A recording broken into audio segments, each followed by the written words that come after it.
আসসালামু আলাইকুম। আজকে আমাকে যারা দেখছেন এবং যারা শুনবেন, আমার প্রিয় সহকর্মীবৃন্দ এবং আমার অত্যন্ত প্রাণপ্রিয় ছাত্রছাত্রীবৃন্দ, পর্যায়ক্রমে বেশ কয়েকটি ক্লাসের সাথে সংযুক্ত হয়েছি এই করোনাকালীন সময়ে। শুধু আমি একা নই, আমরা প্রত্যেকেই, আমাদের বিভাগের প্রত্যেকজন শিক্ষক তোমাদের সাথে অন্তর্ভুক্ত হয়েছি, অ্যাটাচ হয়েছি তোমাদের এই সময়টিকে কাজে লাগাবার নিমিত্তে এবং জীবনের মান উন্নয়নের জন্য। আজকে 5ই সেপ্টেম্বর আমার দ্বিতীয় বর্ষের সাথে, অনার্স দ্বিতীয় বর্ষের সাথে আজকে একটি সেশন শুরু হতে যাচ্ছে। আমরা সেই একই ব্যাপারকে যদি আবার একটু মনে করে নিয়ে আসি, যে এই সেশনগুলোর পেছনে একেবারে অকৃতি এবং প্রাণময়তা যার আছে, প্রাণের ছোঁয়া যার আছে, কিংবা একেবারে ঐকান্তিক প্রয়াস কিংবা চেষ্টা যার আছে, এটি বলারই অপেক্ষা রাখে না। সরকারি সাদত কলেজের অধ্যক্ষ প্রফেসর আলী মাহমুদ স্যার, উপাধ্যক্ষ মৃদুল চন্দ্র পোদ্দার, এবং শুধু আমাদের বাংলা বিভাগের নয়, সমস্ত বিভাগের বিভাগীয় প্রধানগণকেই আমি বলছি, সবাই, এবং অবশ্য অবভিয়াসলি আমাদের বিভাগীয় প্রধান শ্রদ্ধেয় কামরুজ্জামান সরকার স্যারের প্রবলতর অনুপ্রেরণা এবং সুনিপুণ পরিচালনায় আজকে আমার এই সেশনটি, এবং ধারাবাহিকভাবে আজকে আবারও সেকেন্ড ইয়ারের সাথে আমার এটি দ্বিতীয় সেশন। আমরা করোনার কালীন সময়ের অবস্থায় যাচ্ছি, বা ওই একই কথা, আমরা যখন একটা প্যান্ডামিক সিচুয়েশনে আমরা ছিলাম মার্চে, তো একদম প্রথমে এপ্রিলেও ধীরে ধীরে আমাদের মধ্যে সেই জিনিসটির যেন ভয়াবহতা কমে এসেছিল, আতঙ্ক কমে এসেছিল। আমরা যেন একেবারেই উদ্দাম হয়ে গিয়েছিলাম সত্যি অর্থে, কিন্তু না, আবারও চারিদিকে করোনার থাবা কিংবা তার গ্রাসের ছায়া আমরা দেখতে পাচ্ছি। তো আমাদের এখনো ভয়ের সময় কাটিনি, আমরা সেদিকটায় একেবারেই সজাগ থাকবো। নিয়ম নীতিগুলোকে যেমন ফলো করে আসছিলাম তেমনটাই করব, নিজেকে বাঁচিয়ে রাখা কিংবা পরিবার কিংবা তথা দেশ এবং রাষ্ট্রকে বাঁচিয়ে রাখার নিমিত্তে। আমি আজকে অনার্স দ্বিতীয় বর্ষের সাথে আমার সেশনটি শুরু হতে যাচ্ছে।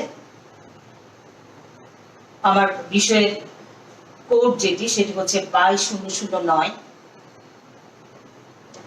কোর্সের শিরোনাম হচ্ছে বাংলাদেশের সমাজ বিজ্ঞান। আর এই বাংলাদেশের সমাজ বিজ্ঞানের আমরা এখানে, আমি আমার সিলেবাসটি আমার হাতে আছে, দেখতেই পাচ্ছি আমরা সবাই। এখানে 10টি অধ্যায় আছে তোমাদের জন্য বাংলাদেশের সমাজ বিজ্ঞানে। আমরা জানি গত সপ্তাহে আমাদের অনার্স তৃতীয় বর্ষের রেজাল্ট দিয়েছে, যাই হোক সেই সম্পর্কে আমি পরে আসছি। সেকেন্ড ইয়ারের পরীক্ষার পরে তাদের, মানে সেকেন্ড ইয়ারের যে রেজাল্টটা তাদের হয়েছে, আমি সেটি বলছিলাম। এই অর্থে আমি বলতে চাচ্ছি যে সমাজ বিজ্ঞানটিও যদিও বা নন মেজর, কিন্তু আমাদের ফলাফলের দিক থেকে এর কার্যক্রম কিংবা ভূমিকা একেবারেই কম নয়, মেজরের মতোই এটির মূল্য বা তার মূল্যায়ন আমাদের করতে হবে। তো যাই হোক, আমি যেটি বলতে চাচ্ছিলাম, আমি আজকে বাংলাদেশের সমাজ বিজ্ঞানের জনসংখ্যা দ্বিতীয় অধ্যায়ের জনসংখ্যা, পপুলেশন অ্যান্ড এথনিসিটি, যেটা মানে জনসংখ্যা এবং জাতিত্ব, এই বিষয়ের উপরে, এই কোর্সের উপরে জনসংখ্যার এই টপিকটুকু আমার কাছে মনে হয়েছে তোমাদের জন্য পরীক্ষা সামনে। অবশ্যই আমরা আশা করতে পারি যে আমরা শুধুই দেখবো এবং আমাদের পরীক্ষার একটা সিস্টেমে আমরা অবশ্যই যাব, সেই জন্য খুবই গুরুত্বপূর্ণ আমার কাছে মনে হয়েছে। এবং আমাদের এই অবসর এবং যেহেতু আমরা ক্যাম্পাসে আসছি না, আমাদের সময়টুকু কাজে লাগানোর জন্য এবং আমরা বাসায় যাতে প্রিপেয়ার হতে পারি, একেবারেই পরীক্ষার জন্য রেডি হয়ে থাকতে পারি, যখনই আমাদের সময় আসবে, সিচুয়েশন আমাদের পক্ষে কাজ করবে বা আসবে, আমরা যেন তখনই জিনিসটিকে কাজে লাগাতে পারি, আমি সেই লক্ষ্যেই এবং সেই চেষ্টাতেই আমিও চাইবো যে আমাদের এই চেষ্টা, আমাদের ইচ্ছা, আমাদের লক্ষ্যের সাথে, যেহেতু তোমাদেরই অ্যাকচুয়ালি জীবন, আশা, ইচ্ছা, কাজ, পড়া তোমাদেরই, আমরা তোমাদের সহায়ক, আমরা চাচ্ছি এবং সেই চেষ্টাতে আমরা সবাই তোমাদের সাথে আছি। প্রতিদিন আমরা চেষ্টা করে যাচ্ছি তোমাদেরকে উজ্জীবিত করার জন্য এবং তোমাদের সিলেবাসটুকুগুলোকে কমপ্লিট করার জন্য এবং সিলেবাসের সাথে সংশ্লিষ্ট থাকার জন্য। আশা করি আমার সাথে এবং আমাদের প্রত্যেক সহকর্মীর সাথে তোমরা সেইভাবে অ্যাটাচ থাকবে। আজকে আমি যেটি করছিলাম সেটি হচ্ছে বাংলাদেশের সমাজ বিজ্ঞানের জনসংখ্যা অধ্যায়টি, পপুলেশন, যেটা পপুলেশন অধ্যায়টি। বরাবরের মতো আমি যে কথাটি বলে আসবো, আমি বরাবরের মতো যে জিনিসগুলোকে আসলে কোনো টপিকের আগে আমি একটু কোয়েশ্চেনের দিকে আসলে যেতে চাই, যে কোয়েশ্চেনের প্যাটার্নটুকু যদি, যেটা আমার কাছে ইটস মাই পার্সোনাল ব্যাপার, যে যখন আমরা কোয়েশ্চেনের প্যাটার্নগুলোকে আমাদের মাথার মধ্যে আমরা নিয়ে আসি এবং সেই সাথে আমরা যখন বিষয়ের মধ্যে ঢুকতে থাকি, আমার কাছে মনে হয়, যেটা এটা বারবারই বলছি, এটা আমার পার্সোনাল স্টাইল কিংবা সিস্টেম বলবো, যে আমার কাছে মনে হচ্ছে সহজ। আমি স্তরে নেমে এসে অ্যাজ এ স্টুডেন্ট হিসেবে আমি নিজেকে বলবো যে যখন আমি টপিকের ভেতরে ঢুকতে থাকি এবং কি ধরনের কোয়েশ্চেন আসতে পারে বা কি ধরনের জানা আমার জন্য প্রয়োজন কিংবা জরুরি থাকে বা দরকার হয়, সেই ব্যাপারগুলোকে আমি প্রথমত সামনে আনি। বরাবরের মতোই আমি বলে আসছি, জনসংখ্যার কোয়েশ্চেনগুলো এই যাবৎ পর্যন্ত জাতীয় ইউনিভার্সিটিতে যে কোয়েশ্চেনগুলো আমাদের সামনে এসছে, নাম্বার 1, জনসংখ্যা বৃদ্ধি বিশ্ব পরিবেশ অবনয়নের জন্য বহুলাংশে দায়ী। জনসংখ্যা বৃদ্ধি, এটা 2011-তে এসছে। অবনয়ন শব্দটির অর্থ হচ্ছে অবনমিত, দ্যাট মিনস অবনমিত করা, মানে জনসংখ্যা বৃদ্ধি বিশ্ব পরিবেশের অবনমিতির জন্য, মানে অবনয়ন মানে হচ্ছে অবনমিত হওয়া, কিরকম দায়ী সেটি আমাদের খুঁজে বের করতে হবে। নাম্বার 2, যেটি 2012-তে এসছে, বাংলাদেশের জনসংখ্যা সমস্যার প্রকৃতি অথবা নেচার। নেচারটা কি, বাংলাদেশের জনসংখ্যা সমস্যার আসলে প্রকৃতিটা কি। নাম্বার 3, যেটা 2014-তে এসছে, বাংলাদেশের জনসংখ্যা বৃদ্ধির কারণগুলো, হোয়াটস কজেস গুলো আমরা পপুলেশনে, ওভার পপুলেশনের বা পপুলেশনের কজেস গুলো আমরা জানবো। এটা 2014-তে এসছে। 2016-তে যেটা এসছে, বাংলাদেশের জনসংখ্যার বিন্যাসে প্রভাব বিস্তারকারী নিয়ামক সমূহ। প্রভাব বিস্তারকারী দ্যাট মিনস হচ্ছে যে যেগুলা খুব প্রভাব ফেলে, যে কারণগুলো, যে নিয়ম যোগ নিয়ামক, যে নিয়মগুলো, যে নিয়ামক সমূহ বা যে কি বলবো ক্রাইটেরিয়া গুলো প্রভাব বিন্যাসে সহায়ককারী, সেগুলো আমরা দেখতে থাকবো।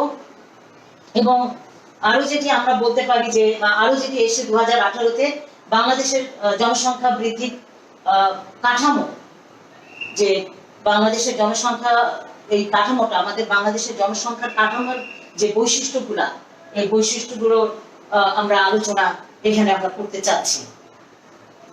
তো আমি আবার বলছি যে আমি একটু কোয়েশ্চেনের দিকে দিয়েই আমরা এখন ঢুকতে চাচ্ছি, যে আমরা আলোচনা করব হচ্ছে বিশ্ব পরিবেশে, আমরা আলোচনা করব হচ্ছে বাংলাদেশের জনসংখ্যা বৃদ্ধির অবনয়ন কেন হচ্ছে, আমাদের যে বাংলাদেশের জনসংখ্যা বৃদ্ধি হলে আমাদের পরিবেশের কি ধরনের অবনয়ন হয় এবং কোন কোন সেক্টরে আমরা আসলে কিরকম ভাবে দায়ী থাকি, এবং জনসংখ্যার সমস্যার নেচার গুলো কি। নাম্বার 3, এর কজেস গুলো কি, জনসংখ্যা বৃদ্ধির কজেস গুলো কি। নাম্বার 4, জনসংখ্যার বিন্যাসে প্রভাব বিস্তারকারী নিয়ামক সমূহ কি, মানদণ্ডগুলো কি, আসলে কেন প্রভাব বিস্তারের যে মানদণ্ডগুলা, কেন প্রভাব বিস্তার হয়। নাম্বার 4, জনসংখ্যা, নাম্বার 5 যেটা বলবো, যে জনসংখ্যা, বাংলাদেশের জনসংখ্যার কাঠামো, স্ট্রাকচার, যেটা কাঠামোর বৈশিষ্ট্যগুলো কি। তো যাই হোক, আমাদের যখন যে ইয়ারের পরীক্ষার্থী তোমরা, অবশ্যই আমার কাছে যেটা মনে হচ্ছে যে তোমাদের জন্য এটি খুবই ইম্পর্টেন্ট। আমি চাইবো আজকের ক্লাসটি আসলে জনসংখ্যার বিষয় এলাবোরেটলি ওইভাবে বলার কিছু নেই, ওই অর্থে আমি বলবো যে সম্পূর্ণটাই হচ্ছে আসলে স্ট্রাকচারাল ভিত্তিক। আসলে এখানে সব আমাদের ফরমেশন ভিত্তিক আসলে আজকের এই পড়াটা, যে এলাবোরেটলি আমরা যতটা না বলবো ততটাই আমাদের পরীক্ষার খাতায় আমাদেরকে, আমাদের অ্যান্সার স্ক্রিপ্টের মধ্যে আসলে আমরা যদি আমাদের এই অ্যান্সারটুকুতে, তোমরা তোমাদের অ্যান্সারটুকুতে যদি তথ্যবহুল আমরা করতে পারি, আমার মনে হয় যে নাম্বারটি তোমার পক্ষে হয়তো বা থাকবে। আমি শুরুতেই যেটা বলবো যে হোয়াট ইজ পপুলেশন। যদি পপুলেশন কি, জনসংখ্যা কি, এটি যদি আমি বলতে চাই, জনসংখ্যা কি আমরা সবাই যদি এক কথায় আমরা বলি যে যখন কোনো নির্দিষ্ট এলাকার কিংবা কোনো নির্দিষ্ট অঞ্চলে মানব সত্তাই হচ্ছে আসলে জনসংখ্যা। এটা সব ক্ষেত্রে সব দেশের জন্য, বিশ্বের সব দেশের জন্যই, সব রাষ্ট্রের জন্যই এটি প্রযোজ্য যে কোনো নির্দিষ্ট এলাকা কিংবা কোনো অঞ্চলের মানব সত্তা থেকেই আমরা আসলে পপুলেশন, সাধারণ অর্থে জেনারেলি আমরা পপুলেশন বলবো। আমরা যদি এটাকে সংজ্ঞায়িত করতে যাই যে জনসংখ্যার এই ব্যাপারটিকে, যে যখন কোনো দেশের প্রাপ্ত, যদি আমরা জনসংখ্যা কাকে বললাম এটা তো আমরা বুঝেই গেলাম যে যখন কোনো নির্দিষ্ট অঞ্চল কিংবা যখন কোনো নির্দিষ্ট এলাকার যে মানব সত্তা থাকে তাদেরকেই আমরা আসলে জনসংখ্যা বলছি, পপুলেশন বলছি। এই পপুলেশনের আবার নানান রকম ফের আছে। এই পপুলেশনের আবার নানান রকম ফের আছে। রকম ফেরগুলো যেমন কিরকম, যেমন ওভার পপুলেশন, জনসংখ্যা সমস্যা, যেমন আবার কি জনসংখ্যা বিস্তরণ, পপুলেশন এক্সপ্লোশন, আবার কিরকম যেমন আন্ডার পপুলেশন, যেটা স্বল্প জনসংখ্যা, এটাও এক ধরনের সমস্যা। আবার আরেকটা প্রবলেম হতে পারে, সেটা কি অপটিমাম, আরেকটা জনসংখ্যার আরেকটা কি বলবো যে ক্রাইটেরিয়া বা আরেকটি ব্যাপার, যে সেটা হচ্ছে কি অপটিমাম পপুলেশন। আমি জাস্ট একটুখানি, আমরা জানি যে আমাদের কোয়েশ্চেনে হয়তো হতে পারে কখনো এরকম বলতে পারে যে আমাদের জনসংখ্যা বিস্ফোরণ বলতে কি বুঝি, বা কাম্য জনসংখ্যা বলতে তুমি কি বোঝো, বা স্বল্প জনসংখ্যার ব্যাপারটি আসলে কি। এই জন্য আমি এই ব্যাপারগুলোকে একটু সেন্সে আসলে আমি রাখতে চাচ্ছি আমাদের আজকের এই পাঠে, যে একটু বলে যাব আমি যে আমরা সবাই জনসংখ্যা কাকে বলে আমরা এটা বুঝতেই পারছি, বললামই।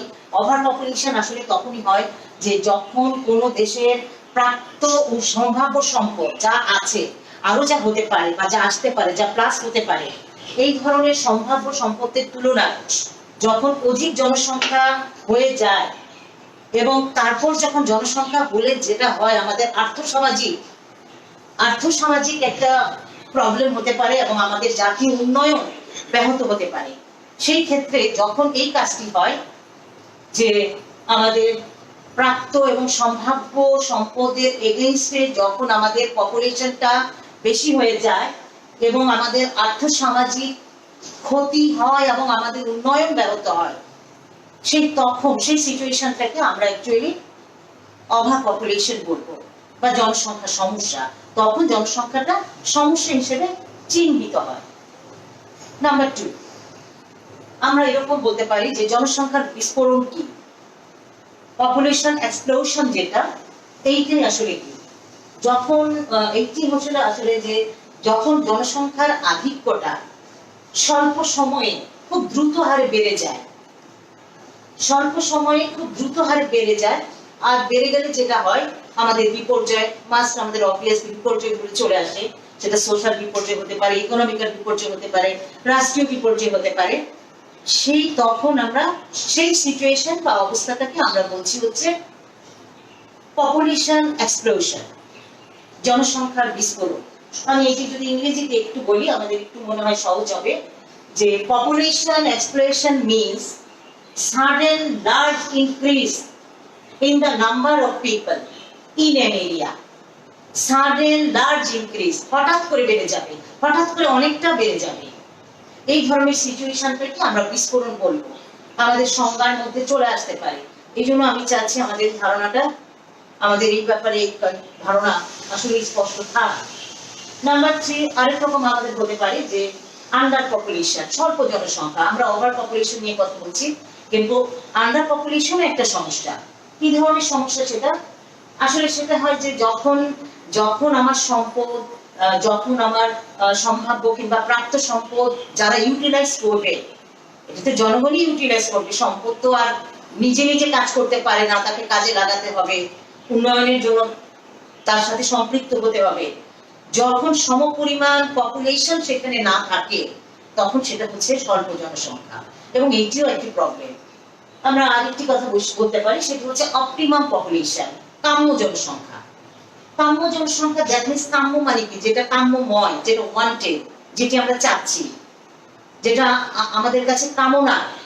কাম্যময় জনসংখ্যা যেটা বলবো আমি, কাম্য জনসংখ্যা যেটি, সেটি হচ্ছে যেটা যখন আমার প্রাপ্ত সম্পদ এবং আমার যা আছে এবং পপুলেশন যদি আমার ইকুয়াল হয়, সামঞ্জস্যপূর্ণ হয়, একটা আরেকটার সাথে খুব ওতপ্রোতভাবে কাজ করে যায়, সেই ক্ষেত্রে আসলে সেটি হচ্ছে আমাদের অপটিমাম পপুলেশন। এবং এখানে আমাদের তখন যেটা হয়, আসলে আমাদের মাথা পিছু আয়টা সর্বোচ্চ হয়ে যায়। তো যাই হোক, আমরা জানতে পারলাম আমাদের হোয়াট ইজ পপুলেশনটা কি, ওভার পপুলেশন কিংবা জনসংখ্যার সমস্যা কি, আমরা জানতে পারলাম পপুলেশন এক্সপ্লোশনটা কি, জনসংখ্যার বিস্ফোরণ কি, আমরা জানতে পারলাম স্বল্প জনসংখ্যা বা আন্ডার পপুলেশন কি, আমরা জানতে পারলাম অপটিমাম পপুলেশন অথবা কাম্য জনসংখ্যা কি। নেক্সটে আমি যেটা বলবো, আমি একটু দেখবো আমি আবারও ঘুরে কোশ্চেনের কাছে। আমি এই ক্ষেত্রে যেহেতু জনসংখ্যা নিয়ে একটু বললাম, আমি আবারও বলতে চাচ্ছি, আমরা যদি একটু টেকনিক্যালি করি, শুরুতেই বলবো যে আমি বলছিলাম যে কোয়েশ্চেনগুলো ঘিরেই আমি যাচ্ছি, যে জনসংখ্যা বৃদ্ধি বিশ্ব পরিবেশ অবনয়নের জন্য বহু রাজ্যে দায়ী। জনসংখ্যার সমস্যার নেচারটা কি, আমি এখানে কোয়েশ্চেনগুলো কিন্তু আসলে এখানে অবশ্য দুই ক্যাটাগরি কোয়েশ্চেন, আমরা অ্যান্সারটুকু দুরকম ভাবে একটু আসলে করতে হবে। এখানে দুটো প্যাটার্নের কোয়েশ্চেন আসলে আছে, আমরা একসাথে করে ফেলার, যাতে আমি একটি কোয়েশ্চেন যদি আমার আয়ত্তের মধ্যে তোমাদের থাকে, এনি কোয়েশ্চেন পপুলেশনের উপরে এনি কোয়েশ্চেন যেন অ্যান্সার করা যায়, আমি যেন এতটাই যেন তোমরা রেডি হয়ে থাকতে পারো যে পপুলেশনকে ঘিরে যেরকম কোয়েশ্চেনই আসুক না কেন, মাস্ট বি অ্যান্সার যেন তুমি অ্যান্সার স্ক্রিপ্টে করে আসতে পারো। আমি সেই জন্যই এটাকে একেবারে মিনিমাইজ করে দিতে চাচ্ছি, যে আমরা এটাকে নিয়ে একটি কথা বলবো যে কাঠামো, স্ট্রাকচার, বৈশিষ্ট্য একটু ফোকাস করেছি। আমরা একটু জনসংখ্যার কাঠামো বৈশিষ্ট্যকে নিয়ে, এইটা এক ধরনের প্যাটার্ন, যে তার স্ট্রাকচারের বৈশিষ্ট্য কি, আমাদের জনসংখ্যার বৈশিষ্ট্যগুলো কি, এটা হচ্ছে এক ধরনের কোয়েশ্চেন। আর বৃদ্ধির কারণ কিংবা জনসংখ্যার যে বিন্যাসের প্রভাব বিস্তারকারী নিয়ামক, কেন তার বেড়ে যাচ্ছে, এইটা একটা কোয়েশ্চেন। আর অবনয়নের জন্য দায়ী, এটা কজেসের সাথে আমরা বলতে পারি। আর নেচার আর বৈশিষ্ট্য, জনসংখ্যার কাঠামোর বৈশিষ্ট্য এবং জনসংখ্যার নেচার কিংবা প্রকৃতি, এইটা এক ধরনের কোয়েশ্চেন অ্যান্সার।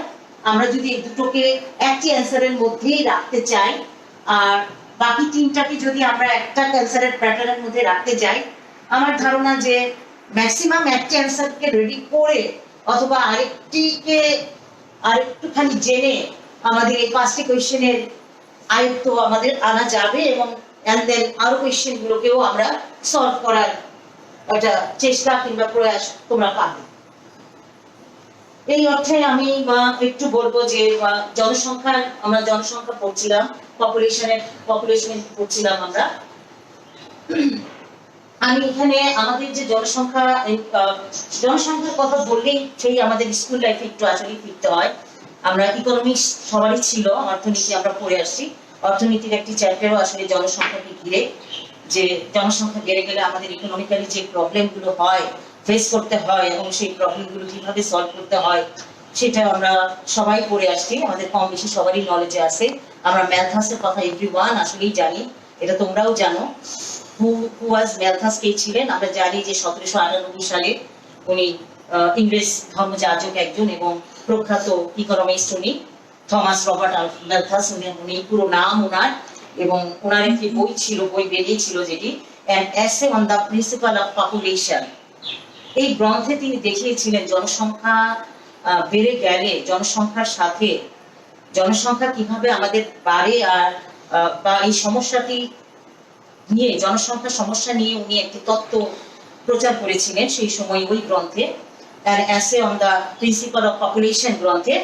এবং সেই তত্ত্বটাকে আসলে আমরা সবাই একটু, আমি মনে করি আসলে দিতে চাচ্ছি আমাদের সেই অনেক স্কুল লাইফের সেই মানে পাঠের কথাটুকু, সেটি হচ্ছে আসলে ম্যালথাসের তত্ত্ব।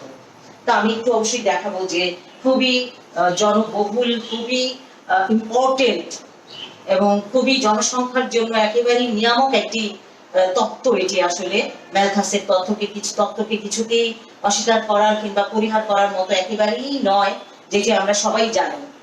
তো আমি এখানে একটুখানি, আমরা সবাই আসলে পড়ে আসছি তোমরা স্কুলে এটি পড়ে আসছো, তারপরেও আমি যেটা বলবো যে ম্যালথাসের আসলে এই তত্ত্বে ম্যালথাস কি ফোকাস করতে চেয়েছিলেন, যেটি আমাদের আসলে জনসংখ্যার সাথে সম্পর্কিত, আমরা ম্যালথাসকে ছেড়ে পারবো না।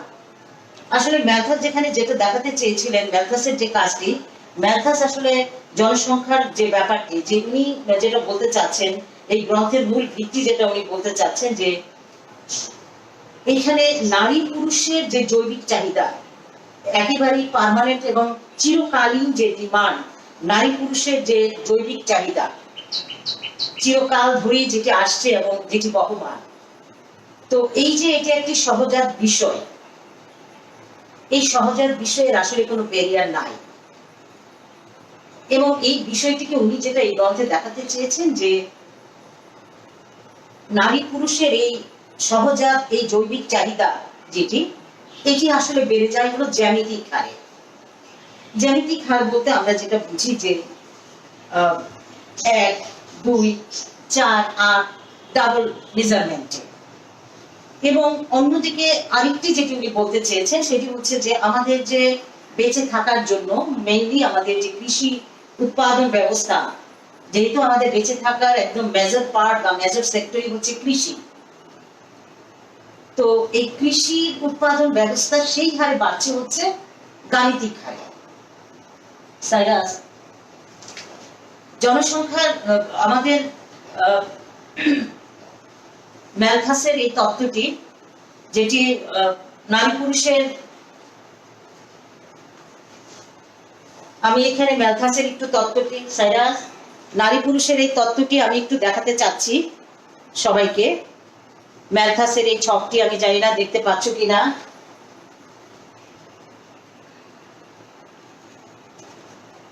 এখানে যেমন যদি আমরা বলি যে যদি 0, 25, যদি বছরগুলোকে আমরা ধরি 0, 25, 50, 75 বছর, 102, 100 বছর, সরি 125 বছর, 150 বছর, একদম বলবো না, আজকে অনেক ছক আছে, আমি এটা দেখাইতেছি, এটা দেখ, এটা দেখা যায়, হ্যাঁ। আমরা যদি বছরগুলোকে ধরি, যেমন আমাদের 25 বছর, 50 বছর, 75 বছর, 100 বছর, 125 বছর, 150 বছর, 175 বছর, ইভেন 200 বছর। ম্যালথাস যেটা দেখাতে চেয়েছেন যে জনসংখ্যা বৃদ্ধি যদি আমরা ধরে যাই, যেমন 1, 2, 4, 8, 16, 32, 64, 128, 156, 200 বছরে 156 গিয়ে ঠেকছে।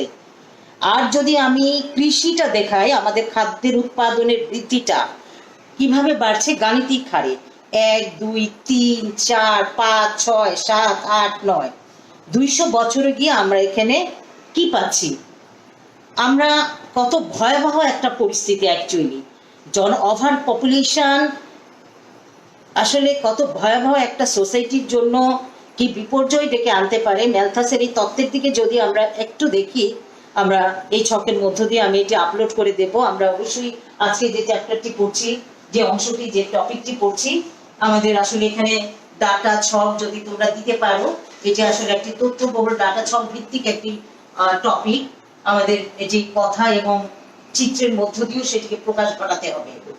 তো আমরা এখানে ম্যালথাসের এই তত্ত্বটিকে একটু বোঝার চেষ্টা করলাম, যে জনসংখ্যার বৃদ্ধির হার হচ্ছে জ্যামিতিক হারে, আর আমাদের উৎপাদন, খাদ্যের উৎপাদন, বেঁচে থাকার যে মূল ব্যাপার সেটি হচ্ছে গাণিতিক হারে। আমি এখানে একটু আরেকটু ফোকাস করব যে আমাদের যদি আমি এক ঝলকে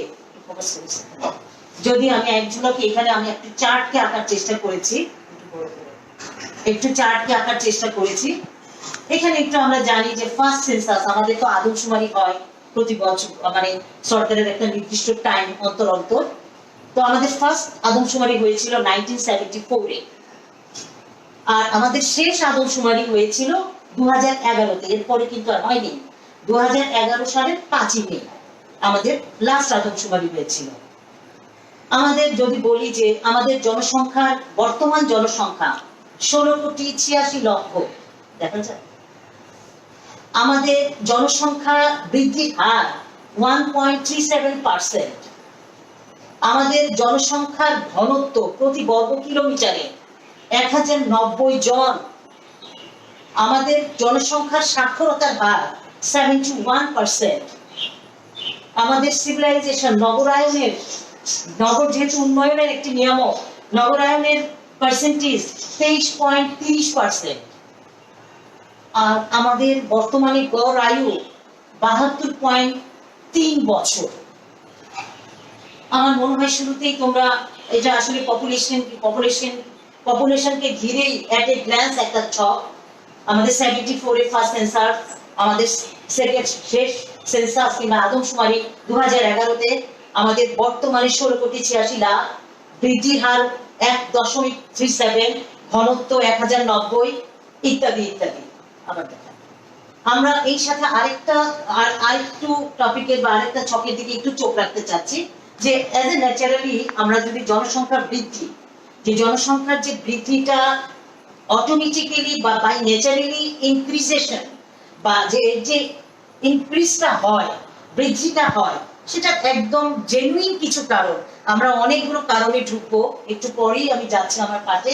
তার আগে আমি ইন জেনারেল একটা যে বৃদ্ধির যে বৈশিষ্ট্য থাকে, কিছু এই ইনক্রিজের কিছু ক্যারেক্টারিস্টিক থাকে, ন্যাচারালি এগুলো একদম মোদ্দা পয়েন্ট আর কি, যেগুলো আমরা বলতে পারি কমন কথা, যে জনহার, মৃত্যুহার, স্থানান্তর গমন, লিঙ্গ ভিত্তিক বিভাজন, পারিপার্শ্বিক আনুকূল্য এবং পরিবার পরিকল্পনা এবং আধুনিক চিকিৎসা বিভাগ।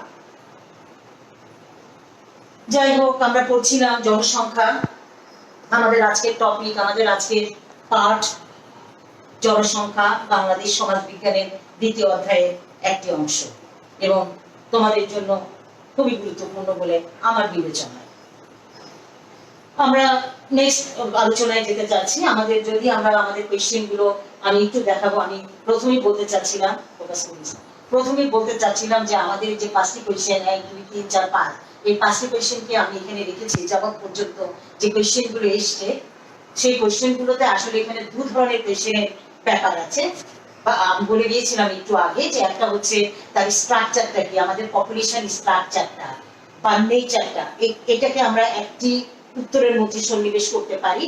আর সেকেন্ড আরেকটা অ্যান্সার প্যাটার্ন আমরা রাখতে পারি বা তোমরা রেডি করতে পারো, সেটা হচ্ছে কজেসটা, যে কি করে কেন বেড়ে যায় আমাদের বৃদ্ধির কারণগুলো, বা আমরা কেন এই বিশ্ব পরিবেশে আমাদের এই অবনমিতের কজেস, বা কেন আমরা দায়ী, বা কোন নিয়ামকের কারণে আমাদের বিন্যাসটা হচ্ছে।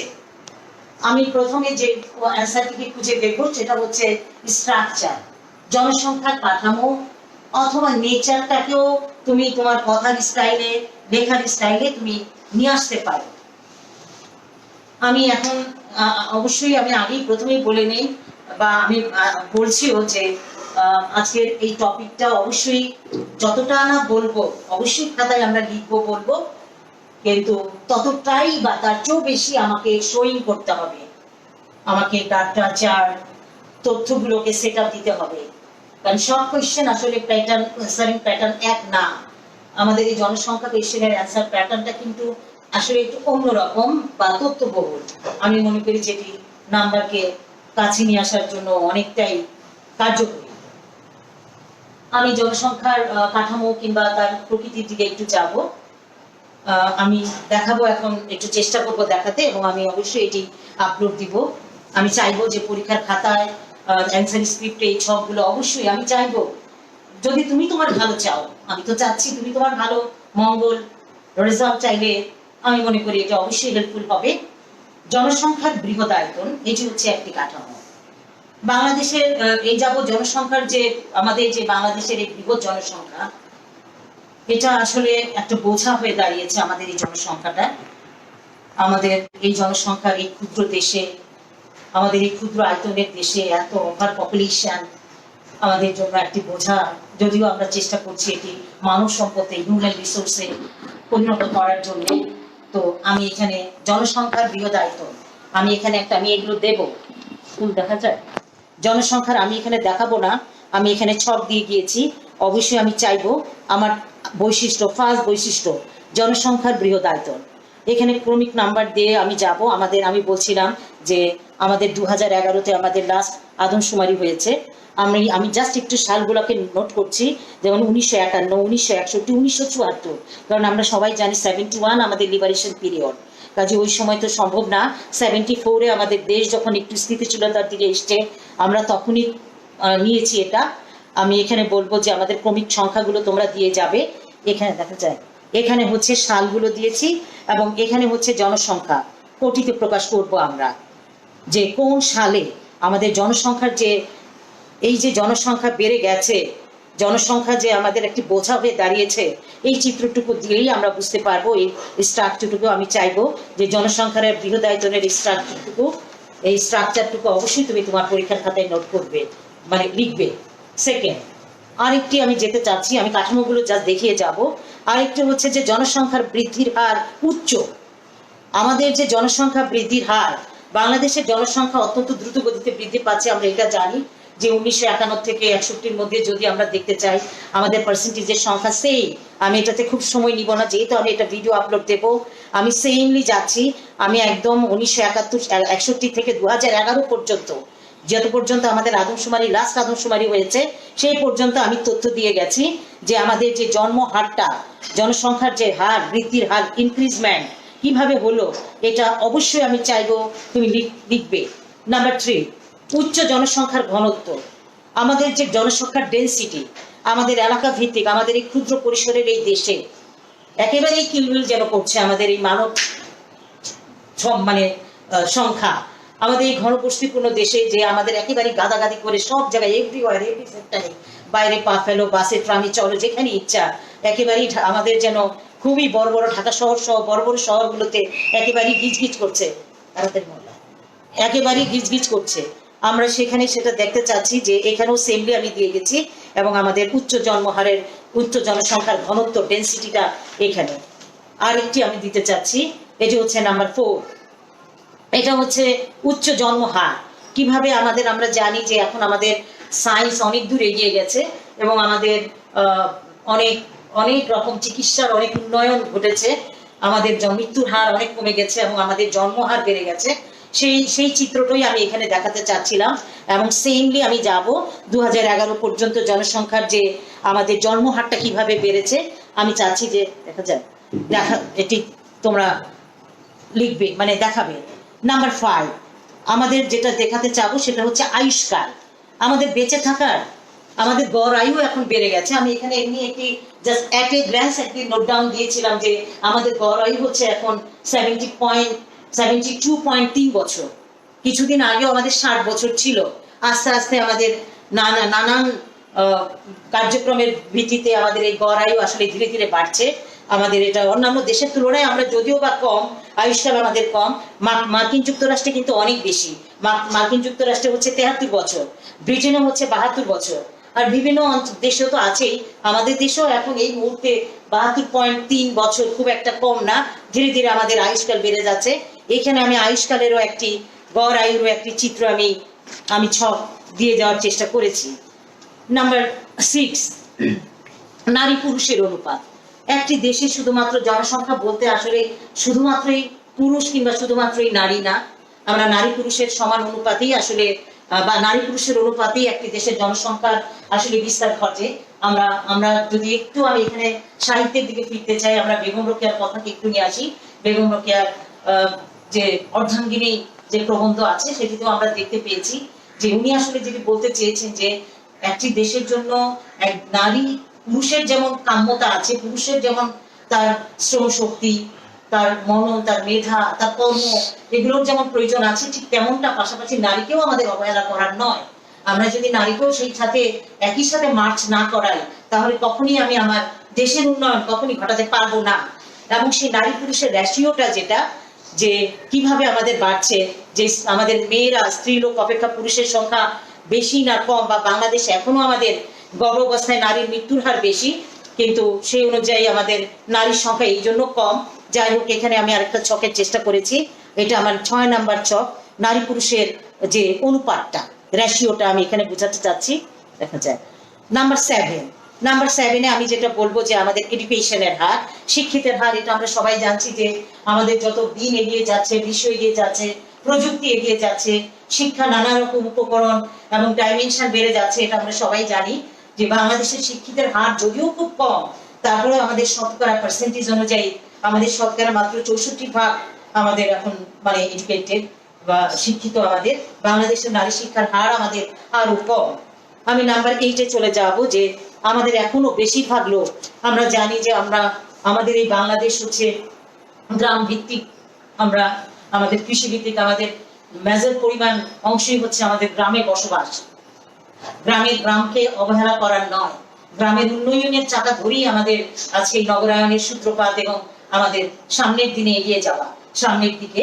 তো আমাদের বেশিরভাগ লোকও এখনো বৃহৎ একটা সেক্টরে, বৃহৎ একটা অংশে, বৃহৎ একটা অঞ্চলে আমাদের বেশিরভাগ লোক এখনো বাস করে। দেখা একটা আমাদের এখানে একটু দেখতে পাচ্ছি যে জনসাধারণের সংখ্যা হিসাবে আমাদের বিস্তারটা, এটা আমার 8 নম্বর 6 কাঠামো আমি যেটা বলবো, কিংবা নেচার যেটা বলবো, যে বেশিরভাগ লোক আমাদের এখনো গ্রামে বাস করে।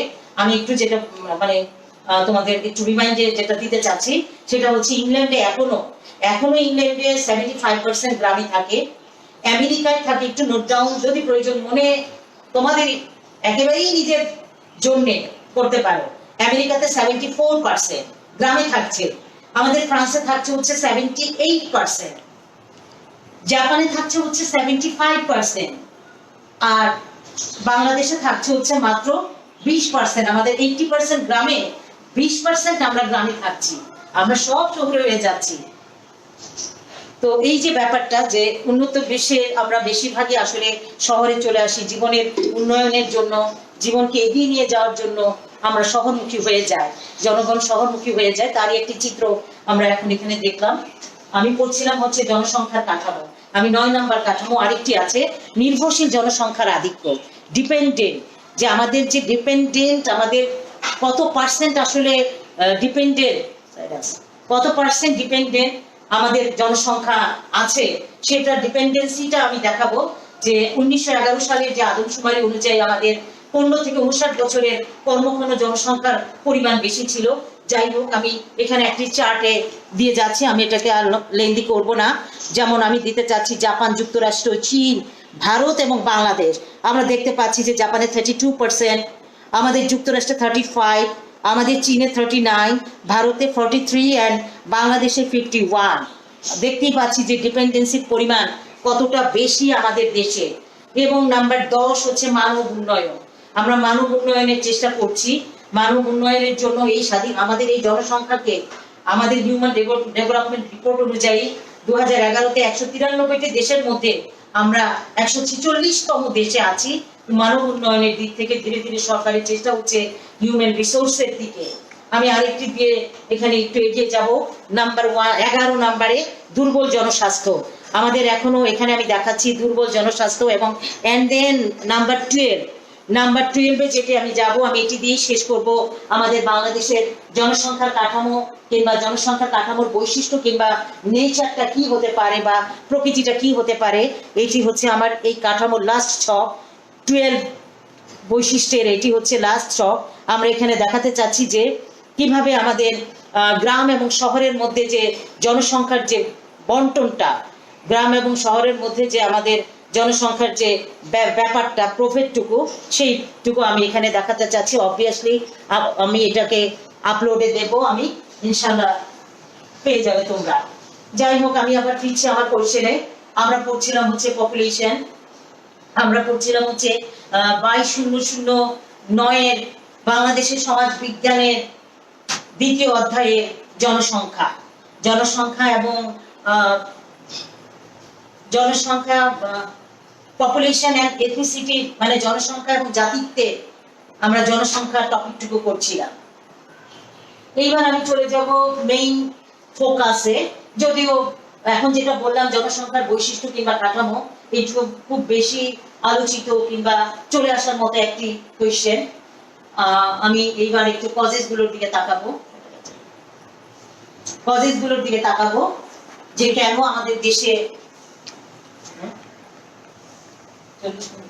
কেন আমাদের দেশে এই জনসংখ্যার এত ইনক্রিজ হয়ে যাচ্ছে, বা কি কারণে আসলে আমাদের এই ইনক্রিজেশন গুলো। আমি এখানে 3টি ভাগে ভাগ করেছি জনসংখ্যার এগুলোকে, কজেস গুলোকে।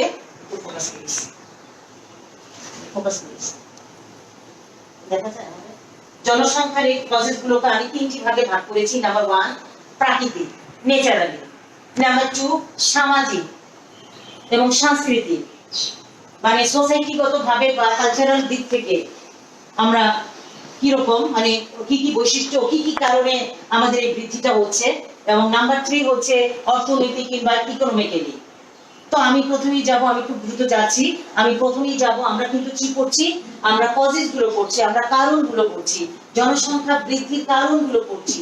কেন আমাদের বিশ্ব পরিবেশে আমরা আমরা বিশ্ব পরিবেশে আমাদের এই জনসংখ্যার ইনক্রিজটা, বিশ্ব পরিবেশে আমাদের এই অবনয়নের জন্য কেন এত দায়ী, কিংবা আমাদের জনসংখ্যা বৃদ্ধির কারণগুলো কি, কিংবা জনসংখ্যার বিন্যাসে বৃদ্ধির, আমাদের জনসংখ্যার বিন্যাসে আমাদের প্রভাব বিস্তারকারী নিয়ামকগুলো কি কি।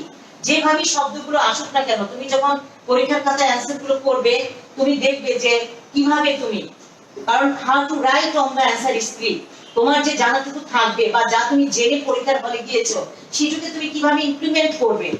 একটি শব্দ একটু অন্যরকম দেখলে, হায় হায় এটা তো আমি পড়ি নাই, আমার গাইডে তো এরকম করে লেখা ছিল না, এই শব্দটা তো ছিল না, কোথেকে আসছে, বাস এদিকে তাকাও ওদিকে তাকাও, নিজে কিছু পারি না, বাস হলো একটা রেজাল্ট। একটু আমরা দেখবো যে কোন শব্দ, যে শব্দই আসুক না কেন, এটাকে বিশ্লেষণ করে যা জানো সেটাকে যেন অ্যাটলিস্ট পরীক্ষার খাতায় দিয়ে আসতে পারো। যা আসে তুমি তা জেনেই যাও, তোমার অজানা কিংবা তোমার সেই জানার ডেপথটুকু নাই, কিংবা চিন্তা থিঙ্কিং বা তোমার থিঙ্কিং এর সেই কি বলবো, থিঙ্কিং এর সেই প্রভাবটুকু বা থিঙ্কিং এর সেই পরিসরটুকু তোমার নাই বলেই আসলে তোমার মধ্যে সেই টেনশন কাজ করে এবং অ্যান্সারটি যথাযথ হয় না, এবং লাস্টলি রেজাল্টটুকু তোমার কাম্য হয়ে ওঠে না। তো আমরা এখানে একটু বোর্ডের দিকে তাকাবো, একটু ফোকাস করি, আমরা একটু বোর্ডের দিকে তাকাবো। এখানে আমি ন্যাচারাল তিনটি, যেহেতু যে তিনটি কারণে আমাদের যে তিনটি মেজর সেক্টরের দিকে তাকিয়ে যে কারণগুলো এসছে, সেই কারণগুলো আমি এক ঝটকায় জাস্ট একটু বলে যাওয়ার চেষ্টা করব। ন্যাচারাল কারণ, প্রাকৃতিক কারণ যেটা ন্যাচারালি আসে, ন্যাচারালি কি কি কারণগুলো দায়ী জনসংখ্যা বৃদ্ধির জন্য। ভৌগোলিক অবস্থান হতে পারে, আমাদের উচ্চ প্রজনন ক্ষমতা, ভৌগোলিক অবস্থান, মানে এশিয়া মহাদেশের দক্ষিণ এশিয়ার একটি দেশ হচ্ছে আমাদের এই বাংলাদেশ। এশিয়াগত কারণে, আবহাওয়াগত কারণে এবং অবস্থানগত দিক থেকে কিন্তু আসলে জনসংখ্যা বৃদ্ধির জন্যও কিন্তু আমরা এই দেশের অবস্থানগত দিক থেকে এটা একটি কারণ। নাম্বার 2, উচ্চ প্রজনন ক্ষমতা। আমাদের দেশীয় ভৌগোলিক অবস্থান তো আছে, সেইভাবে আমাদের নানান রকম ভৌগোলিক এনভায়রনমেন্ট এবং পরিবেশের জন্য আমাদের মধ্যে প্রজননের ক্ষমতার ব্যাপারটি বেশি থাকে, যাতে খুব দ্রুত আমাদের বৃদ্ধির হার বেড়ে যায়। নাম্বার 3, উচ্চ জন্মহার। আমাদের জন্মহার উচ্চ হয় কেন? কারণ আমাদের এখন মেডিকেশনটা অনেকটা ইমপ্রুভ আমাদের হয়েছে। সেই মেডিকেশন, নানান রকম ট্রিটমেন্ট এবং নানান রকম সরকারি স্বাস্থ্য সেবা, নানান রকম আমাদের আউটলেট গুলো আছে, এগুলোর কারণে আমাদের জন্মহারটা ধীরে ধীরে বাড়ছে। আমাদের এখন জন্মহার 35%, 0.2% আমাদের বেড়ে গেছে। আমরা আরেকটি যেটি কারণ আমরা বলবো নিম্ন জন্মহার, নিম্ন মৃত্যু হার, এবং সেই সাথে আমাদের রেশিওটা জন্মের চাইতে মৃত্যু হারের ব্যাপারটা আমাদের কমে যাচ্ছে, এবং সেই সাথে ধীরে ধীরে আমাদের স্থূল জন্ম হচ্ছে 13.6%। যাই হোক, আমি একটু আবার যেতে চাচ্ছি যে আমাদের কজেজের ফার্স্ট ধাপ, ফার্স্ট সেক্টর নেচার, প্রাকৃতিক ভাবে নেচারালি ভৌগোলিক অবস্থার জন্য, উচ্চ প্রজনন ক্ষমতার জন্য, উচ্চ জন্মহারের জন্য, নিম্ন জন্মহারের জন্য আমরা সাধারণত ভাবে আমাদের এই পজিশনটা বেড়ে যায়। আমি দ্বিতীয় সেক্টরে আসবো। দ্বিতীয় সেক্টর আমাদের হচ্ছে তৃতীয় সেক্টর হচ্ছে আমাদের সামাজিক এবং সাংস্কৃতিক কারণ। সামাজিক এবং সাংস্কৃতিক এই সেক্টরের মধ্যে আমি একটু দ্রুত পড়ে যাব। এখানে অনেকগুলো পয়েন্টকে আমি সাবমিট করার চেষ্টা করেছি। আমি বারবার একই কথাই বলছি, যত বেশি ডাটা, যত বেশি পয়েন্ট, যত বেশি তথ্য তুমি তোমার অ্যান্সার স্ক্রিপ্টের মধ্যে রাখতে পারবে, এই অ্যান্সারের পক্ষে তুমি রাখতে পারবে, তত বেশি নাম্বারটি তোমার কাছেই থাকবে। আমরা এখানে এক ঝলক একটু জাস্ট আমি বলে যাব, যদিও আমি এটি দেওয়ার চেষ্টা করব তোমাদের আপলোড করার। আমি বলে যাচ্ছি যেটা, সেটা হচ্ছে যেমন কৃষিভিত্তিক সমাজ, একটু এক্সপ্লেনেশনও আমি যাব। যেমন কৃষিভিত্তিক সমাজ এবং যৌথ পরিবার, আমরা এখনো জানি যে আমাদের অনেকটাই আমাদের কৃষিভিত্তিক সোসাইটিতে আমরা রয়েছি, যদিও আমরা গ্রাম থেকে নগরায়নের দিকে বেশি ঝুঁকে গেছি, আমরা সবরে ওঠার চেষ্টা করছি, তারপরেও আমাদের দিকে তাকাতে হয়, আমাদের পুরোটাই বেশিরভাগই আমাদের ডিপেন্ড করতে হয় আমাদের কৃষির দিকেই আমাদের তাকিয়ে থাকতে হয়। এবং আমাদের এখনো, যদিও আমরা একক পরিবারের দিকেই আমাদের নজরগুলো চলে আসছে, এবং আমাদের সামাজিক ভাঙনগুলো, পরিবার ভাঙনগুলো ভেঙে আমরা একক পরিবারে চলে আসছি, তারপরেও আমাদের কৃষিভিত্তিক সমাজ এবং কিছু যৌথ পরিবার এখনো গ্রামে রয়ে গেছে। নাম্বার 2, আমাদের বাল্য বিবাহ এবং বহু বিবাহ। আমাদের বাল্য বিবাহ আমরা যেটা একসময় হতো, যেটা হিন্দুরা রক্ষণশীল সনাতন ধর্মের এরা তাদের নিজেদের জাত পাতকে রক্ষা করতে গিয়ে যে বাল্য বিবাহের যে অবতারণা করতো, কিংবা এখনো আমাদের আমাদের সোসাইটিতে আমাদের ধর্মে মেয়ে 10-11 বছর হলেই আমাদের গ্রামে যে বিয়ের চেষ্টাটুকু চলে, ভালো পাত্রের আশায় থাকে, বা বাল্য বিবাহের যে টেন্ডেন্সিটা এখনো রয়ে গেছে, সরকারের যত আইনই থাকুক না কেন বাবা মারা একটু লোভী হয়ে সেই চেষ্টাটুকু করে ফেলে। এবং পুরুষরা যারা বহু বিবাহ ন্যাচারালি পুরুষরাই সেটা করে থাকে, যে যখন বউর প্রয়াণ ঘটে তার ওয়াইফের কিংবা তার পরিবারকে রক্ষা কিংবা পরিবারের মেনটেনেন্সের জন্য দোহাই দিয়ে বহু বিবাহের আয়োজন তারা করে। এই ব্যাপারটি আমাদের সেকেন্ড পয়েন্ট। নাম্বার 3, দারিদ্র এবং নিম্ন জীবনমান। এখনো আমাদের পোভার্টির মধ্যে এখনো আমরা আছি, আমাদের এখনো এতটাই আমরা ইকোনমিক্যালি সলভেন্ট হয়ে উঠতে পারি নাই। আমাদের এখনো এমন আয়ের বা আমাদের মাথা পিছু হারের ব্যাপারটি এখনো এত বেশি আমরা ইনক্রিজ আমাদের হয় নাই, যে আমরা এখনো নিম্ন জীবন মানেই আছি। নিরক্ষরতা এবং অজ্ঞতা আমাদের এখনো এমনও আছে, যে নিরক্ষর বলতে যে একেবারেই সে সাইন বা নিজের নামটি স্বাক্ষর করতে পারে না, এরকম। যদিও আমাদের এখন শিক্ষার সরকারের প্রচুর প্রচেষ্টায় আন্তরিক প্রয়াসে যদিও একদম রুট লেভেল পর্যন্ত আমাদের শিক্ষা বিনা পয়সায় বিনামূল্যে একেবারেই সত্যি অর্থে যে সরকারের একেবারে প্রচন্ড আন্তরিক প্রয়াস এবং চেষ্টায় আমাদের সেই ব্যাপারটির বিস্ফোরণ ঘটেছে, যদিও তারপরেও আমাদের নিরক্ষরতার অজ্ঞতা যে খুব কম তা কিন্তু বলা যাবে না। এবং ইভেন খাদ্যাভ্যাস, আমাদের খাবারের হ্যাবিচুইটি, এই জিনিসটা আসলে কি, যে খাদ্যাভ্যাস কি করে একটি কারণ হয়, আসলে আমরা সেই ধরনের খাবার খাবো না। খাদ্যাভ্যাসও আমাদের জনসংখ্যার বৃদ্ধির জন্য দায়ী। কেন? যে কিছু খাবার, যে খাবারগুলো খেলে যে কার্বোহাইড্রেট বা যে প্রোটিন, যে খাবারগুলো আমিষ, যে খাবারগুলো খেলে আমার প্রজনন ক্ষমতা কিংবা জনসংখ্যা বৃদ্ধিতে যে খাবারগুলো সহায়ক, সেই খাবারগুলোকে আমাদের অ্যাভয়েড করতে হবে। সেই খাবারগুলো আমাদের, সেই খাদ্যাভ্যাসগুলো, সেই ডায়েট চার্টে আমাদের সেই খাবারগুলো থাকাও কিন্তু আমাদের ইনক্রিজের একটি কারণ। ধর্মীয় কুসংস্কার, আমাদের যে মুখ দিয়েছেন যিনি, আহার দিবেন তিনি, এই যে বিশ্বাসী আমাদের দেশের এখনো যেহেতু মৌলভী সাহেবরা, আমি বলবো যে যারা সত্যিকার অর্থে মানে কোরআন এবং হাদিসের সত্যিকার গুণার্থটুকু না জেনে এই ধর্মীয় কুসংস্কারে মুখ দিয়েছেন যিনি, আহার দিবেন তিনি, এই অর্থে বিশ্বাসী হয়ে এই অর্থে ধর্মীয় কুসংস্কারের দিক থেকেও আমাদের এখন আমরা এখনো সেই জায়গায় ছুটে আছি। আমি আরেকটি পয়েন্ট বলবো, সেটা হচ্ছে নারী শিক্ষা এবং কর্মসংস্থান। আমাদের পুরুষের পাশাপাশি এখনো নারী শিক্ষার হারটা বেড়েছে। এখনো যেমন যদি কোনো পরিবারে মোটামুটি একটি মধ্যবিত্ত কিংবা নিম্ন মধ্যবিত্ত পরিবারে আমরা একটা ছেলে সন্তানের প্রতি যতটা মনোযোগী হই, তার জন্য একটা হাউস টিউটর কিংবা ভালো স্কুলে তাকে পড়ানো কিংবা তার জীবনের শিক্ষার জন্য যতটা প্রচেষ্টা আমাদের থাকে, ঠিক মেয়েটির বেলায় যেন ততটি থাকে না। আমাদের এই জন্য নারী শিক্ষার হার সত্যি অর্থে আমাদের মাত্র রয়ে গেছে 25%।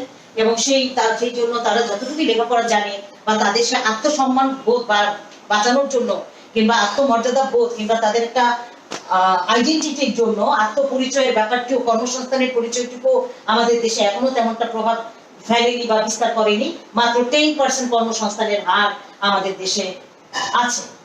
চিত্ত বিনোদনের অভাব, এটাও একটি কেন, কি জন্য, এটা একটা সামাজিক এবং সাংস্কৃতিক কারণ।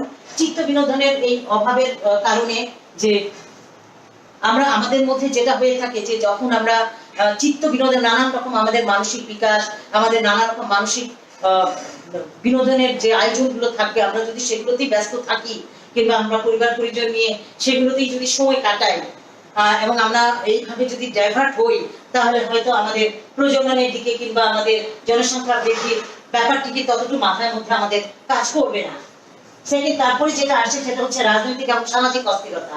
এবং রাজনৈতিক সামাজিক অস্থিরতা এই অংশ অনেকটাই দায়ী আমাদের সোশিয়াল এবং কালচারাল কজেসের মধ্যে। এই যে একটি কারণ, যে কেন কারণ, যে রাজনৈতিক এই সামাজিক অস্থিরতার মধ্যে আমাদের জীবনযাপনের মধ্যে কোনো স্ট্যাবিলিটি নাই, আমাদের পপুলেশনের যে জীবন মানের কোনো স্ট্যাবিলিটি নাই, কোনো স্থিরতা নাই।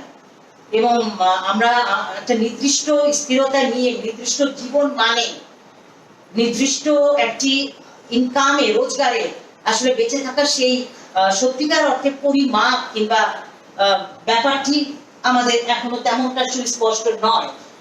না, আরেকটি কারণ যেটি আমরা বলতে পারি যে সামাজিক সচেতনতার অভাব। আমাদের মধ্যে এখনো সোশিয়াল যে কনসাসনেস, সেটি আমরা এখনো যেমন ততটা আমাদের মধ্যে যে অ্যালার্টনেস এখনো আমাদের মধ্যে আসেনি।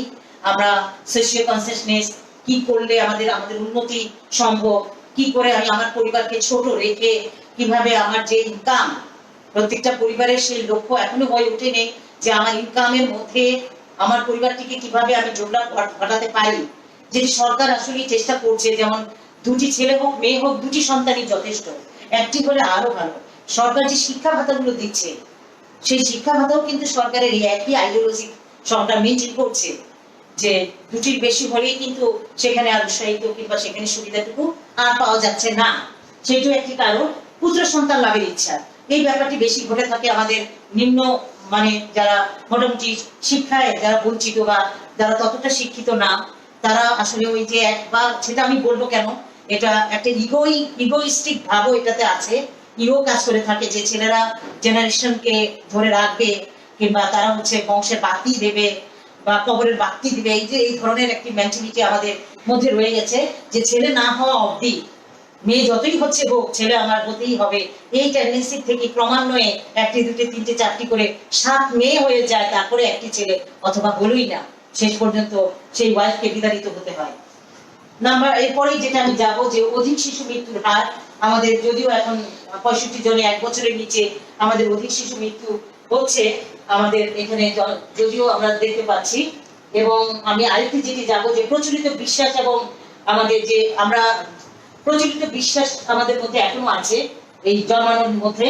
এবং আরেকটি যাবো যে সমাজ কাঠামো, আমাদের সমাজ কাঠামোতে আমরা যে সোশিও স্ট্রাকচার বা কিভাবে আমরা ডেভেলপমেন্টে যাব, সেই ব্যাপারে আমাদের শিক্ষায়, মনে কিংবা আমাদের আয়োজনে কিংবা আমাদের চিন্তায় কিংবা আমাদের মননে কিংবা আমাদের ইচ্ছায়, আমি বলবো আমাদের পপুলেশনের মধ্যে, জনগণের মধ্যে, সেটা আমি নিম্নবিত্ত বলি, মধ্যবিত্ত, উচ্চ নিম্ন মধ্যবিত্ত, মধ্যবিত্ত, মোটামুটি, হ্যাঁ আমরা সজাগ হচ্ছি, কনসার্ন হচ্ছি, কিন্তু আরো বেশি আমাদের হওয়া উচিত।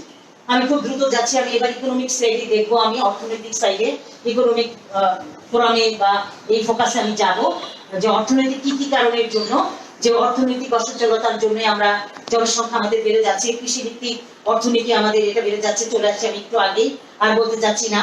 আমি বেকারত্ব, আমাদের বেকারত্বের কারণেও আমাদের যে অর্থনীতির যে ধস আছে, বেকারত্বের কারণে কাজ নাই কাম নাই, ওই যে যেমন যার কাজ নাই যার কার নাই যার সেই বেকার, মানে যার বেশি কাজ মানে কার নাই যার সেই হচ্ছে বেকার, কিন্তু বলে না যে সেই বেশি ব্যস্ত থাকে, এরকম একটি ব্যাপার। এবং যেটা আমি একটু আগেই বলে আসছিলাম এই সোশিয়াল এবং কালচারাল ইয়েতে কারণের মধ্যে যে নারী কর্মসংস্থানের যে ব্যাপারটি, সেটিও আমাদের একটি কারণ। তো আমি এখানে দ্রুতই গেলাম এবং বলার চেষ্টা করবো, যদিও এগুলি আমাদের পয়েন্টকে তোমরা আরো বেশি ডিসকাস আমাদের করতে হবে, যে প্রাকৃতিক এবং সামাজিক, এবং প্রাকৃতিক কারণ নাম্বার 1, নাম্বার 2 হচ্ছে সোশিয়াল এবং সাংস্কৃতিক, সামাজিক এবং সাংস্কৃতিক কারণ, এবং নাম্বার 3 হচ্ছে অর্থনৈতিক কারণ।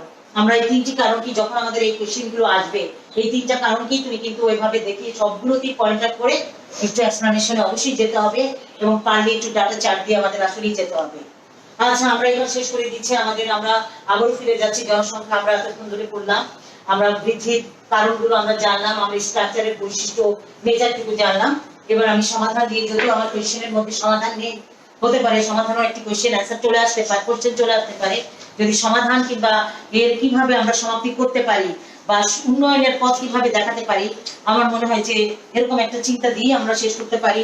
আমার মনে যে কারণগুলো, আমরা এখানে একটা টেকনিক আছে যে যদি কখনো সমাধান জাতীয় কোয়েশ্চেন আসে, এখানে তোমরা অপোজিট ব্যাপারগুলোকে যদি আমরা সেট করে যাই, এই কথাগুলোরই যদি অপোজিট কথাগুলো আমরা সেট করে যাই, সেটি আসলে সমাধান। যেমন জাতীয়, আমি জাস্ট তারপরে আমি এক ঝলক বলে শেষ করব, জাতীয় জনসংখ্যা নীতি আমাদের একটা প্রণয়ন করতে হবে, একটা ফাইনালি একটা জাতীয় জনসংখ্যা নীতি আমাদের থাকতে হবে, আমাদের শিল্প উন্নয়ন থাকতে হবে, আমাদের কৃষি বহির্ভূত কার্যক্রম থাকতে হবে, আমাদের জনসংখ্যার পুনর্বন্টন থাকতে হবে, আমাদের কুসংস্কার দূরীকরণের ব্যাপারটি থাকতে হবে, আমাদের পুরস্কার অ্যাওয়ার্ড দেওয়া, যে বাইরের দেশগুলোর মতো চীনে জাপানে আমরা যেটা দেখি যে একেবারেই নিঃসন্তান না হলেও একবারে কম সন্তানের ব্যাপারে আগ্রহী করে তোলা বা নানান রকম পুরস্কারের ব্যবস্থা করা, পরিবার ফ্যামিলি প্ল্যানিং এর দিকে আমাদের খুব বেশি উৎসাহিত করা, এবং অত্যাধুনিক নানান রকম ট্রিটমেন্টকে নিয়ে আসা, জনগণকে কনসার্ন করা, কাপড়গুলোকে, দম্পতিগুলোকে কনসার্ন করা কিংবা তাদেরকে ভবিষ্যতের এটার সুদৃষ্টি দেখানো, এবং বয়স্ক শিক্ষার জন্য ব্যবস্থা করা এবং শিক্ষার বিস্তার ঘটানো, জাতীয় সম্পদের পুনর্বন্টন করা, এগুলো আমরা দেখতে পারি। এবং আমি একদম শেষ করে দিচ্ছি, এটা আমি শেষ ব্যাপার যে আমাদের যে জনসংখ্যার যে কর্মসূচি যেটা, এটা যদি আমি সফল বাস্তবায়ন করতে চাই, একটা সাকসেসফুল একটা এপিসোডে যদি আমরা যেতে চাই, জাস্ট আমি এক ঝলক একটু দেখতে চাইবো যে আমাদের দেশের নেতৃবর্গ এবং সমাজকর্মী, সরকারি বেসরকারি কর্মকাণ্ডে নিয়োজিত যে সমস্ত কর্মকর্তা কর্মচারী যারা আছেন, যাতে সবার সমন্বিত প্রচেষ্টা নিয়ে আমরা এই সমস্যাটাকে আমরা দূর করতে পারবো। আমি একটু চাইবো তোমরা এটাকে মাথায় রাখার চেষ্টা করো। এবং নাম্বার 2, আমি যেটা বলবো যে জন্ম নিরোধক যে ব্যবস্থাগুলো আছে সেগুলোকে আমরা একটু দেওয়ার চেষ্টা করব, মনে রাখার চেষ্টা করব। আমরা রাজনৈতিক সামাজিক ধর্মীয় চেতনাকে আমরা আপগ্রেড করার চেষ্টা করব। আমাদের দেশের জনপ্রতিনিধি বা সামাজিক কাঠামো মেনটেনেন্সের জন্য যারা ঘনিষ্ঠভাবে যারা সম্পৃক্ত আছে, তাদেরকে নানান রকম কার্যক্রমের ব্যাপারে অংশগ্রহণ কিংবা মানে সম্পৃক্তকরণের জন্য জনগণকে চেষ্টা করার কথা আমরা মাথায় আনতে পারি বা বলতে পারি। আমরা ছোট পরিবারকে জনপ্রিয় করার জন্য আমরা নানা রকম পুরস্কারের ব্যবস্থা করতে পারি এবং সরকারের দিক থেকে নানা রকম প্রজেক্ট যদিও সরকার হাতে নিতে পারে। আমাদের বাল্য বিবাহ, বহু বিবাহ অবশ্যই দূর, আর এবং পুত্র সন্তান বলেই যে আমার কবরে বাতি দেবে এমনটি না, সেটিও আমাদের মাথায় রাখতে হবে। যাই হোক, আমরা আজকে যেটি করলাম যে আসলে সমস্যার উল্টা পিঠি সমাধান আছে। আমি তোমাদের এই জন্য সমাধানগুলো, যদি এরকম কোনো কোয়েশ্চেন চলে আসে সমাধান চায়, তাহলে সমস্যার উল্টা পিঠি হচ্ছে সমাধান। এগুলোকেই তুমি আসলে সেট যদি করে দাও, অ্যান্সারটুকু তোমার সামনে চলে আসবে। তো ওকে, আমি আজকে এটা বলেই শেষ করবো যে আমাদের পপুলেশন, আমি বারবার বলছি, একটা ইম্পর্টেন্ট টপিক এবং চলে আসার মতো পরীক্ষাতে ইনশাআল্লাহ হবে পরীক্ষা, সেই আশাই আমরা করবো। আর কোয়েশ্চেনগুলো অবশ্যই হাউ টু রাইট, আমি বারবার একটা কথাই শুধু বারবার বলি যে সবাই তোমরা পরীক্ষার হলে প্রিপারেশন নিয়েই অবশ্য যাও। কিন্তু যেমন ওই দিন যে রেজাল্ট আউট হলো, সেকেন্ড ইয়ারের যে রেজাল্ট আউট হলো, সেই রেজাল্টে কিছু স্টুডেন্ট আমাকে ফোন করেছিল এবং যারা আসলে সত্যি যে সাবজেক্টগুলোতে তারা যে কোর্সগুলোতে তারা যে নাম্বারের আশা করেছিল সেই নাম্বারগুলো তারা পায়নি। কেন পায়নি সেটা তারা আফসোস করে বলছিল যে আমি এত ভালো পরীক্ষা দিছি ম্যাডাম, আমি এত লিখছি, আমি অত পেজ নিছি, আমি অনেক দেখাইছি, অনেক লিখছি, আমি 10 পৃষ্ঠা লিখে ফেলছি, অথচ আমি সেখানে ভালো নাম্বার পাইনি, এটাতে আমার আসছে বি কিংবা সি। তো আমার মনে হয় আমার একটা কথাই ছিল, বেশ কয়েকজন আমাকে ফোন দিয়েছিল যে তাদের এই নাম্বারে যারা খুব বেশি প্রত্যাশায় ছিল ভালো রেজাল্টে, ভালো স্টুডেন্ট বলে নিজেকে মনে করে, অবশ্যই সবাই মনে করে, তারাও মনে করে, আমরাও জানি অবশ্যই ভালো স্টুডেন্ট, কিন্তু আমার মনে হয় কোথাও না কোথাও ভুল, কোথাও না কোথাও অ্যাপ্রোচমেন্টে অবভিয়াসলি সমস্যা আছে। আমি এটাই বারবার, আমি ক্লাসে এটা বারবার বলি এবং মজা করে আমি আসলে বলি যে যদি আমি সরকারের একজন নিয়ামক হতাম, যদি আমার হাতে সিলেবাস প্রণয়নের ব্যাপারটি থাকতো, আমি সবসময় তোমাদের ক্লাসে আসলে মজা করে বলি যে আসলে পাঠের চাইতে মানে সিলেবাসের যে পাঠ্যসূচি পাঠ, তার চাইতে আমি টেকনিক্যালি কিভাবে how to right on the answer script, আমি শুধু 6 মাস শুধু দেখাতাম যে কি করে তুমি অ্যান্সার স্ক্রিপ্টে তুমি তোমার পরীক্ষার খাতায় কিভাবে তোমার অ্যান্সারটাকে তুমি অ্যাপ্রোচ করবে, সাজাবে, দেবে, to the point answer question, কি কোশ্চেন চেয়েছে এবং তার উত্তরটি কেমন হওয়া উচিত। আমি সবসময় আসলে এটাতে বিশ্বাসী যে জেনে যাই, বুঝে যাই, জেনে যাই, পড়ে যাই, বাট আমাদের যেটি হয় না, টু দি পয়েন্ট অ্যান্সার হয় না। আর ওই যে হাজারি হয়ে গেছে নাম্বার, চলে আসছে আমার রেজাল্টে, কিচ্ছুটি আর করার নাই। আমি এটাই বললাম যে তুমি নিজেকে চিন্তা করে দেখো, অবশ্য কোথাও না কোথাও ভুল আছে, কোথাও না কোথাও তোমার ল্যাকিংস আছে, যার জন্য তোমার এটা হয়নি। আমাকে খুঁজে দেখতে হবে যে কোথায় আমার সেই সীমাবদ্ধতা, কোথায় আমার সেই ল্যাকিংস, এবং কি করে আমি হাউ টু ইমপ্রুভ, এটা আমি করে আসতে পারবো। তো যাই হোক, আমি এটা বলেই শেষ করবো যে আমরা করিয়া, মানে আছে না আমাদের কথায় যে ভাবিয়া করিও কাজ, করিয়া ভাবিও না। কারণ করিয়া ভাবিলে হবে কি, এখন আর কোনো কিছু করার নেই, কিচ্ছুতেই করার নেই। তো আমি চাই না তোমরাও এরকম করিয়া ভাবিওর মতো যেন না থাকো। তো সবাইকে আমি আল্লাহ হাফিজ দিব, এবং সেই বারবার আমার একই কথা যে আমরা সবাই আসলেই নিজের দিকে তাকাবো, নো দ্যাটসেলফ, নিজেকে জানি এবং নিজেকে ভালোবাসি। আমি আমাকে ভালোবাসি, আমি যদি আমাকে ভালোবাসি, আমার পরিবারকে ভালোবাসা হবে, আমার দেশকে ভালোবাসা হবে, আমার রাষ্ট্রকে ভালোবাসা হবে, আমার জাতিকে ভালোবাসা হবে। আমাকে কি করতে হবে? আমাকে ভালোবাসতে হবে। কি করতে হবে? আমাকে ভালোবাসতে হবে। কিভাবে? এইভাবে। কিভাবে? পড়ালেখা করে। কিভাবে? নিজেকে উন্নয়নের চেষ্টা করে। যদি আমি করি, যত বেশি আমি আমাকে ভালোবাসবো, তত বেশি আমার মধ্যে চেষ্টাটুকু থাকবে। Where is the will? Where is the ভালোবাসা? There is a way. তো সবাইকে আল্লাহ হাফেজ, ভালো থাকবে, সুস্থ থাকবে।